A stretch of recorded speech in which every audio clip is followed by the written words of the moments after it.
Praise road હું Stanley Macwan મારી YouTube channel Gujarati Bible સ્ટડીમાં તમારું સ્વાગત છે। મારી ચેનલને આજે અત્યારે આગળ તમે સબસ્ક્રાઈબ કરી લો અને ઈશ્વરના જ્ઞાનમાં તમે વધતા જાઓ। ઈશ્વર બહુ દયાળુ છે, ઈશ્વર પ્રેમી છે। એમણે માણસ જાત પર એટલો બધો પ્રેમ કર્યો કે તેમણે પોતાનો એકાકી જન દીકરો આપી દીધો।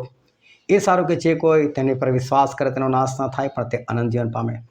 અને જેમણે પોતાનો એકાકી જન દીકરો આપી દીધો હોય એ તમારાથી બીજું શું પાછું રાખશે? શું સ્વર્ગ તમને નહીં આપે? એ ચોક્કસ સ્વર્ગ પણ તમને આપશે। પરંતુ આ બધી માન્યતાઓ છે, આ બધી ખોટી વાતો છે।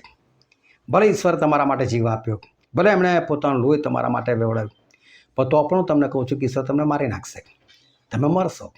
કેમ? એવું તો શું છે કે ઈશ્વર તમને મારી નાખે? કઈ બાબત એવી છે કે જેના કારણે તમારું મોત થાય એટલે કે તમે નરકમાં પડો? એ જાણવા માટે આ વિડીયોને તમે આખો જુઓ।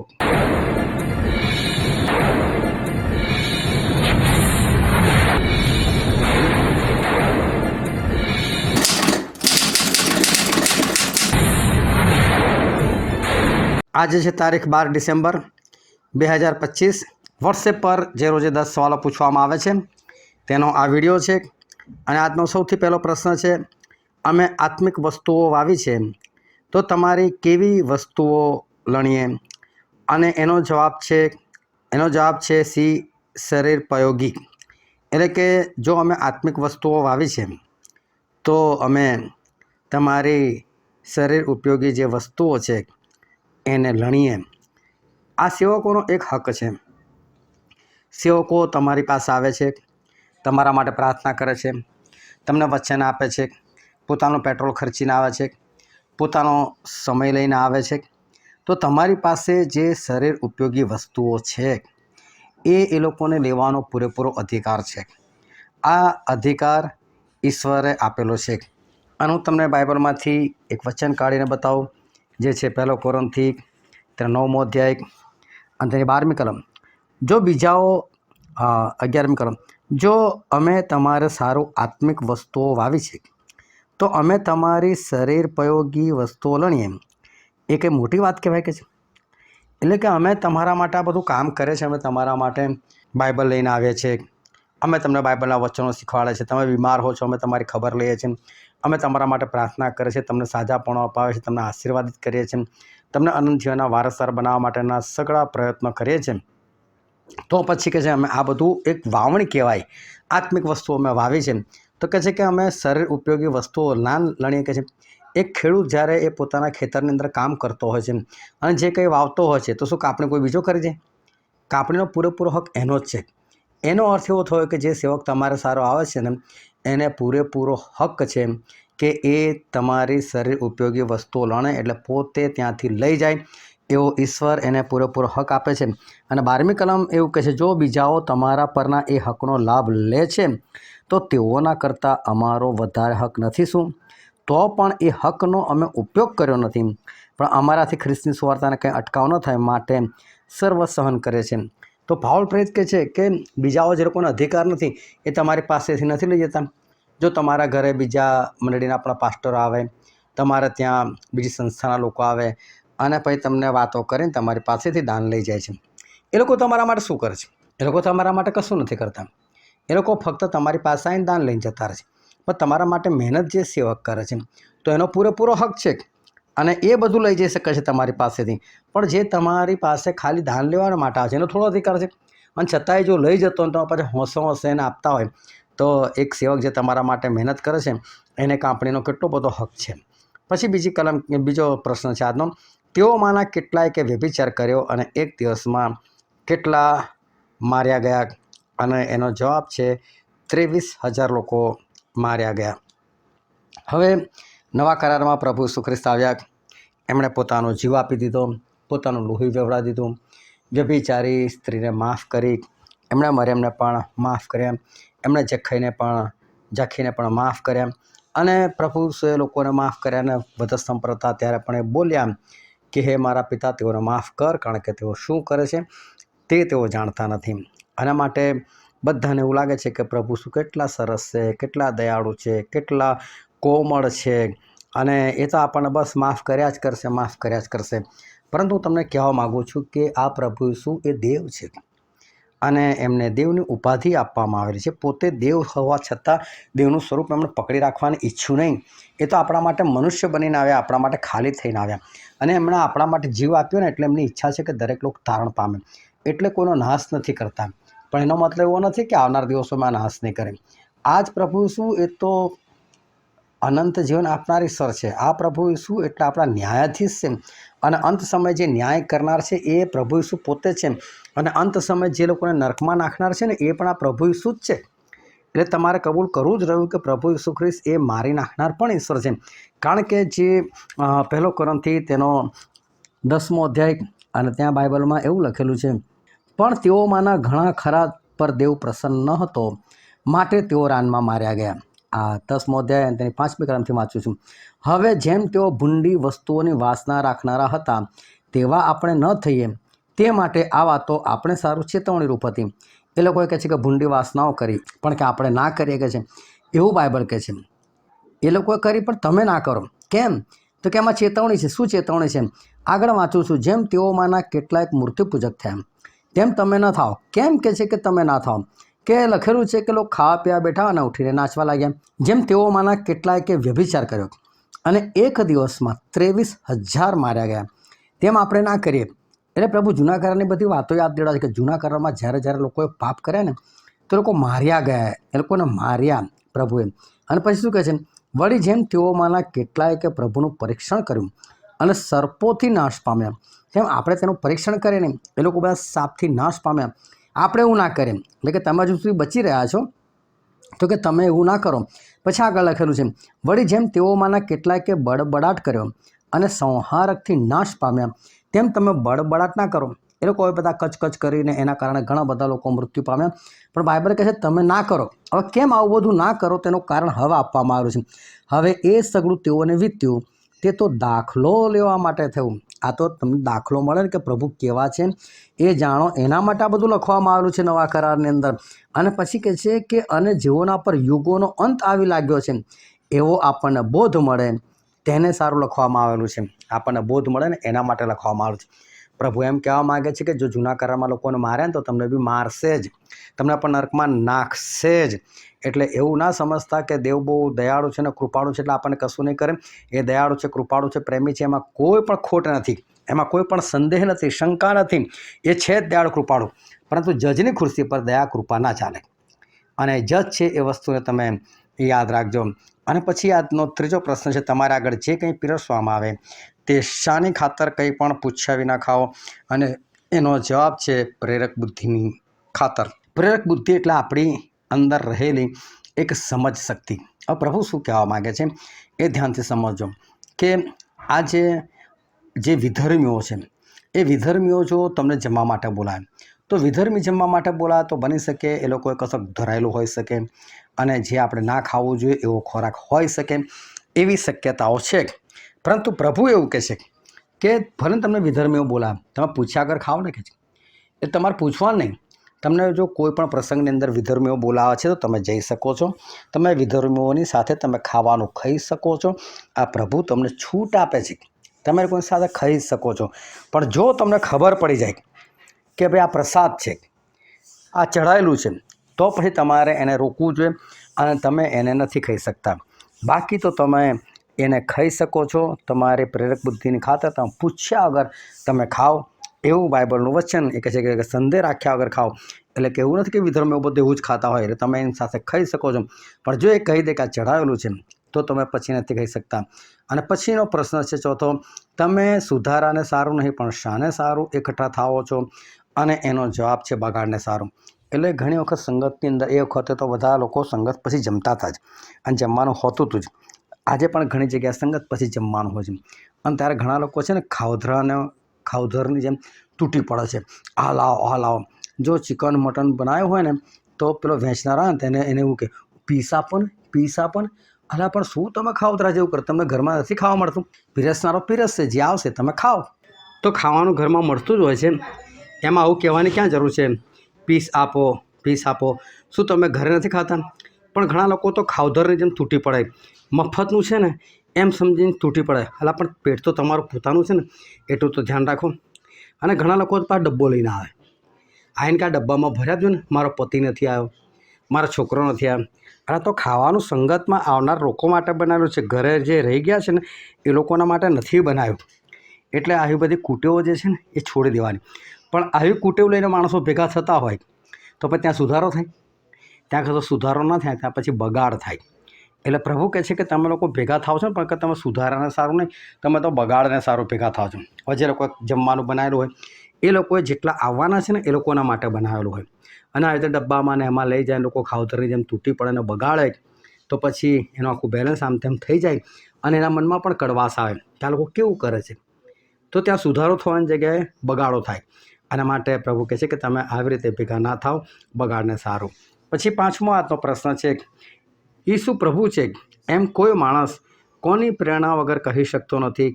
અને એનો જવાબ છે પવિત્ર આત્માની પ્રેરણા વગર.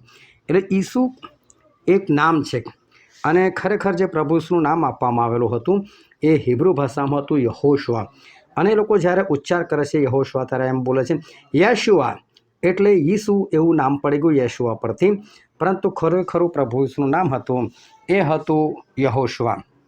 અને યહોશવા નામ રાખનારા ઘણા હતા. તમે જો જૂના કરારમાં પણ યહોશવા તો હતા. એટલે એવી રીતે નામ લોકો પાડતા હતા. એટલે ઈસુ નામ બહુ મહત્વનું નથી, પણ પ્રભુ ઈસુ એ મહત્ત્વના છે. પ્રભુ એટલે માલિક, આપણા સ્વામી, એ રીતે. અને ઈસુને સ્વામી કોઈ કહી શકે, પ્રભુ કહી શકે, એ પવિત્ર આત્માની પ્રેરણા વગર થઈ શકતું નથી. હવે આનો અર્થ એવો નથી પવિત્ર આત્માની પ્રેરણા વગર નહીં બોલી શકતો, એનો મતલબ એવો નથી કે લોકો પવિત્ર આત્માથી ભરપૂર થઈને જ પ્રભુ ઈસુ કહે છે. પરંતુ અંદર જે ભાવ હોવો જોઈએ ને માલિકનો, એ ના આવતો. બોલે ખરા પ્રભુ ઈસુ પણ કહેલું ના કરતા હોય, તે થોડા કંઈ પવિત્ર આત્માથી પ્રભુ ઈસુ બોલતા હોય. પરંતુ જે દુષ્ટાત્માઓ છે એ દુષ્ટાત્માઓનો માલિક એ શેતાન છે. અને દુષ્ટાત્માઓ જે છે એ ઈસુ બોલે ખરા, પ્રભુ ના બોલે. એકવાર એક જગ્યા પર હું ગયેલો હતો અને ત્યાં એક બેનને દુષ્ટાત્મા હતો, અને મોટી મોટી વાતો કર્યા કરે કે પ્રભુ આમ, પ્રભુ તેમ, પ્રભુ ફલાણા, પ્રભુ ઠીકણું. મેં કહી વાત બરાબર, પણ પ્રભુ કોણ? પ્રભુ કોણ? તમે કોને પ્રભુ કહો છો? અને પછી મેં એમને કીધું તમે બોલો કે ઈસુ પ્રભુ છે. અને તારે દુષ્ટાત્મા હસવા લાગ્યો. એટલે પવિત્ર આત્મા વગર ઈસુને ખરેખર પ્રભુ કહેવું એ થઈ શકતું નથી. બાકી એમને તો બોલવા ખાતર બધા બોલી શકે છે, એનો એ નથી. પરંતુ જે પવિત્ર આત્માથી ભરપૂર થઈને બોલે છે, પ્રભુને ખરેખર પ્રભુ માને છે, તો બોલે છે. ત્યાર પછીનો 6થો સવાલ છે, દેવે મંડળીમાં પ્રથમ કોને નિમ્યા છે? અને પ્રથમ છે પ્રેરિત. પ્રેરિતોને પ્રથમ નિમેલા છે. હવે ખરેખર ઈશ્વરે મંડળીની અંદર 5 જણની નિમણૂક કરેલી છે, અને એ બાબત લખેલી છે એફેસીઓનો પત્ર અને તેનો 4થો અધ્યાય, અને હું વાંચું છું તેની 11 અને 12મી કલમ. વળી સંતોની સંપૂર્ણતા કરવાને અર્થે, સેવાના કામને સારું, ખ્રિસ્તના શરીરની ઉન્નતિ કરવાને સારું, તેણે એટલે કે દેવે કેટલાક પ્રેરિતો, બીજા છે પ્રબોધકો, કેટલાક સુવાર્તિકો, અને કેટલાક પાળકો તથા ઉપદેશકો આપ્યા. અહીં ટોટલ 5 જણની વાત છે. એમાં સૌથી પ્રથમ છે પ્રેરિતો, બીજા નંબર પર પ્રબોધકો, ત્રીજા નંબર પર સુવાર્તિકો, ચોથા નંબર પર પાળકો એટલે પાસ્ટરો, અને પછી ઉપદેશકો એટલે ટીચરો છે. પણ આમાં સૌથી પ્રથમ સ્થાન આપેલું છે એ છે પ્રેરિતોને. અને પહેલા કોરિન્થીમાં પણ લખેલું છે તેનો 12મો અધ્યાય અને તેની 28મી કલમમાં કે દેવે મંડળીમાં કેટલાકને નિમ્યા છે, પ્રથમ પ્રેરિતોને. તો પ્રથમ છે પ્રેરિતો. હવે પ્રેરિતોને કેમ પ્રથમ કીધા છે? તો આ પ્રેરિત એક એવી વ્યક્તિ છે કે એના દ્વારા પવિત્ર આત્મા ઉતરે છે. કોઈ પાસ્ટર દ્વારા, પ્રબોધક દ્વારા, ઉપદેશક દ્વારા, સુવાર્તિક દ્વારા પવિત્ર આત્મા ઉતરતા નથી. પરંતુ પવિત્ર આત્મા ફક્ત ઉતરે છે એ પ્રેરિતોથી જ. અને પ્રેરિતોના કૃત્યમાં પણ લખેલું છે, પ્રેરિતોના કૃત્યો તેનો 8મો અધ્યાય અને તેની 17 અને 18મી કલમ. પછી તેઓએ તેઓના પર હાથ મૂક્યા એટલે તેઓ પવિત્ર આત્મા પામ્યા. હવે પ્રેરિતોના હાથ મૂકવાથી પવિત્ર આત્મા આપવામાં આવે છે. તો જો પવિત્ર આત્મા જે છે ને કોઈને મળે ને એ ફક્ત પ્રેરિતથી મળે. જો તમારી પાસે પ્રેરિત ના હોય ને તમારી મંડળીમાં પ્રેરિત ના હોય ને તો તમે પવિત્ર આત્માથી ભરપૂર થઈ શકતા નથી. એના માટે પ્રેરિત જોઈએ. અને પવિત્ર આત્મા ન આવવું એટલે માણસનું જીવતા થવું. એ પાપોમાં મરેલો હતો, પરંતુ એને પવિત્ર આત્મા મળ્યા એટલે જીવતો હતો. તો કોઈને જીવન આપવાનું કામ જે છે ને એ પ્રેરિત કરે છે. સુવાર્તિક લોકોને બચાવે, ચમત્કાર કરે, પાસ્ટર એને પાળે, ઉપદેશક એટલે ટીચર એને બધું શીખવાડે, પ્રબોધક એને ચેતવણી આપે. પણ ફાયદો શું પવિત્ર આત્મા ના હોય તો? એટલે મૂળ તો પવિત્ર આત્મા છે અને પવિત્ર આત્મા પ્રેરિત દ્વારા આવે છે અને માટે પ્રેરિત એ મંડળીમાં સૌ પ્રથમ છે. બીજી બાબત, પ્રેરિત જ એક એવો વ્યક્તિ છે કે જે પાળકનું પણ કામ કરી શકે છે, પ્રબોધકનું પણ કામ કરી શકે છે, ઉપદેશકનું પણ કામ કરી શકે છે અને સુવાર્તિકનું પણ કામ કરી શકે છે. પરંતુ બાકીના 4 જણા આ પ્રેરિતનું કામ નથી કરી શકતા. એટલે પ્રેરિત બધી જગ્યાએ ઓલરાઉન્ડર છે, ઓલ ઇન વન છે. એટલે પ્રેરિતને પ્રથમ બતાવવામાં આવેલા છે. પછી આજનો 7મો પ્રશ્ન છે, શું અનેક પ્રકારના છે? પણ આત્મા તો એક જ છે અને એ છે કૃપાદાનો. કૃપાદાનો અનેક પ્રકારના છે અને પવિત્ર આત્માના કૃપાદાન બહુ જ બધા છે. 1 કોરિન્થી તેનો 12મો અધ્યાય અને 8 થી 11માં જ 9 કૃપાદાનો આપવામાં આવેલા છે. એ સિવાય તમે રોમનોનો પત્ર વાંચો તો ત્યાં પણ પવિત્ર આત્માના ઘણા બધા કામ છે, ઘણા બધા કૃપાદાનો છે, એ ત્યાં પણ આપવામાં આવેલા છે. અને આ દુનિયામાં પવિત્ર આત્માના કામ ઘણા બધા છે, પરંતુ એ કૃપાદાનો આપનાર એ તો ફક્ત એક જ છે અને એ છે પવિત્ર આત્મા. તો કૃપાદાનો અનેક છે, પરંતુ પવિત્ર આત્મા એ એક જ છે. અને પછીનો પ્રશ્ન છે આજનો, આ પ્યાલો મારા રક્તમાં શું છે? અને એ છે નવો કરાર. તમે જૂનો કરાર વાંચો તો ઈશ્વરે જ્યારે મૂસાને જૂનો કરાર આપ્યો ત્યારે તો એક જ કરાર હતો. એટલે ના એને જૂનો કહેવાય, ના એને નવો કહેવાય. પણ એ પહેલો કરાર જ્યારે આપવામાં આવ્યો ત્યારે ઈશ્વરે ત્યાં એક લોહી આપ્યું અને લોહી હતું એ ગોધાઓનું, બકરાઓનું, ઘેટાઓનું, એ બધું લોહી ઈશ્વરે આપેલું હતું. એટલે લોહી વગર જૂનો કરાર એ શક્ય નહોતો. એટલે કરારની અંદર લોહી હોવું એ જરૂરી હતું. અને હિબ્રોના પત્રની અંદર લખવામાં આવેલું છે, તેનો 9મો અધ્યાય અને હું વાંચું તેની 22 અને 23મી કલમ. નિયમશાસ્ત્ર પ્રમાણે ઘણું કરીને સઘળી વસ્તુઓ રક્તથી શુદ્ધ કરવામાં આવે છે અને રક્ત વહેવડાવ્યા વગર પાપની માફી મળતી નથી. આકાશી વસ્તુઓના નમૂનાના પદાર્થોને આવી રીતે શુદ્ધ કરવાની અગત્ય હતી, પરંતુ આકાશી વસ્તુઓને તે કરતાં વધારે સારા યજ્ઞોથી શુદ્ધ કરવાની અગત્ય હતી. એટલે જ્યારે જૂનો કરાર હતો તો એ જૂનો કરાર પણ એ લોહી વગર એ શરૂ થયો નહોતો. એની અંદર પણ લોહીની જરૂર હતી જ હતી. અહીંયા વચનમાં લખેલું છે કે એ પ્રમાણે હિબ્રોનો પત્ર તે 9મો અધ્યાય 18મી કલમ, એ પ્રમાણે પહેલા કરારની પ્રતિષ્ઠા પણ રક્ત વિના થઈ નહોતી. અને પછી આગળ લખેલું છે, કેમ કે મૂસાએ નિયમશાસ્ત્ર પ્રમાણે દરેક આજ્ઞા સર્વ લોકોને કહી સંભળાવ્યા પછી પાણી, કિરમજી ઊન તથા જુફા સહિત વાછરડાનું તથા બકરાનું રક્ત લીધું અને તેને પુસ્તક પર તથા સર્વ લોકો પર છાંટીને કહ્યું કે જે કરાર દેવે તમને ઠરાવી આપ્યો છે તેનું રક્ત એ જ છે. તો જો જૂના કરારની અંદર પણ રક્ત હતું અને વાછરડાનું, બકરાનું, ગોધાનું, એ બધાનું રક્ત હતું. એ રીતે રક્ત વગર કરાર નહોતો. એ રીતે નવો કરાર આવ્યો ને તો નવા કરારની અંદર પણ રક્ત આવ્યું અને એ રક્ત હતું પ્રભુ ઈસુ ખ્રિસ્તનું લોહી. એ પ્રભુ ઈસુ ખ્રિસ્તનું લોહી એ પવિત્ર હતું અને એનાથી લોકો પવિત્ર થઈ શકે છે. એનાથી જેમ તમે જો નાવ તમે શુદ્ધ થાવ તો તમે શુદ્ધ થઈ શકો છો, પવિત્ર થઈ શકો છો. અને આ નવા કરારની અંદર પણ લોહી છે અને પ્રભુ ઈસુ ખ્રિસ્તનું લોહી છે. પછીનો પ્રશ્ન છે આજનો 9મો પ્રશ્ન, પ્રેરક બુદ્ધિની ખાતર શું ન ખાઓ? અને એનો જવાબ છે મૂર્તિનું નૈવેદ્ય. એટલે કે પ્રસાદ જે છે ને એ તમે પ્રેરક બુદ્ધિની ખાતર ન ખાઓ. હવે જો પ્રસાદ તમને કોઈ આપી દે, આખો કટોરો ભરીને આપી દે, સમજો કે શીરાનો પ્રસાદ છે, તો તમને જરીક આપે તો તમને કદાચ ખબર પડી જાય કે આ તો પ્રસાદ છે, એટલે તમે ના લઈ શકો. પરંતુ તમને કોઈ કટોરો ભરીને આપે ખાવા માટે, લો ભાઈ ખાઓ, અમે શીરો બનાવ્યો છે, અને તમે ખાતા હો, તમને નથી ખબર કે આ પ્રસાદ છે, પરંતુ તમે અડધો પડધો ખાધો અને પછી એ લોકો જાહેર કરે કે આ તો પ્રસાદ છે, તો તમે જે અડધો પડધો ખાધો ને તમારો ગુનો નથી, એ તમારો વાંક નથી. પણ જે સમય ખબર પડે ને એ સમયે તમે ત્યાંથી તમે આઝાદ થઈ જાઓ, ત્યાંથી તમે ખાવાનું પડતું મૂકી દો. બસ આવું પ્રભુ આપણને કહેવા માગે છે. હું તમને બાઇબલમાંથી વાંચીને બતાવું. 1 કોરિન્થી અને તેનો 10મો અધ્યાય 27મી કલમથી વાંચું છું. જો કોઈ અવિશ્વાસી તમને નિમંત્રણ કરે અને તમે જવા ચાહતા હો તો તમારી આગળ જે કંઈ પીરસવામાં આવે તે પ્રેરક બુદ્ધિની ખાતર કંઈ પણ પૂછ્યા વિના ખાઓ. પ્રભુ કહે છે તમે પૂછ્યા આગળ ખાઓ કે તમને અવિશ્વાસી નિમંત્રણ કરે છે, કોઈ પણ તમને બોલાવે પૂછ્યા આગળ ખાઓ કે. પછી શું કહે છે, પણ જો કોઈ તમને કહે કે એ તો મૂર્તિનો નૈવેદ્ય છે. તો જેણે તે દેખાડ્યું તેની ખાતર તથા પ્રેરક બુદ્ધિની ખાતર તે ન ખાઓ. હવે જો તમે શું લખ્યું, પહેલાં પૂછ્યા વગર ખાઓ, એ તમે ખાવાનું શરૂ કરી દીધું અને થોડું ઘણું ખાતા પછી કોઈ કીધું ભાઈ આવું નથી, આ તો પ્રસાદ છે, તો ફળ દઈને બંધ કરી દો. જેટલું ખાધું એમાં તમારી કોઈ ભૂલ નથી અને ઈશ્વર એને પાપ પણ નહીં ગણે. પણ ખાધા પછી તમને કોઈ કહે છે કે ભાઈ આવું હતું, તો કંઈ નહીં, બાકીનું રહેલું છે ના ખાઓ. હવે બાકીનું રહેલું તમે ખાઓ છો તો એ તમારી પછી ભૂલ છે, તમારું પાપ છે. પછી 10મો પ્રશ્ન અને છેલ્લો પ્રશ્ન છે, જેઓના પર યુગોનો અંત આવી લાગ્યો છે એવો શાને સારું લખવામાં આવેલું છે?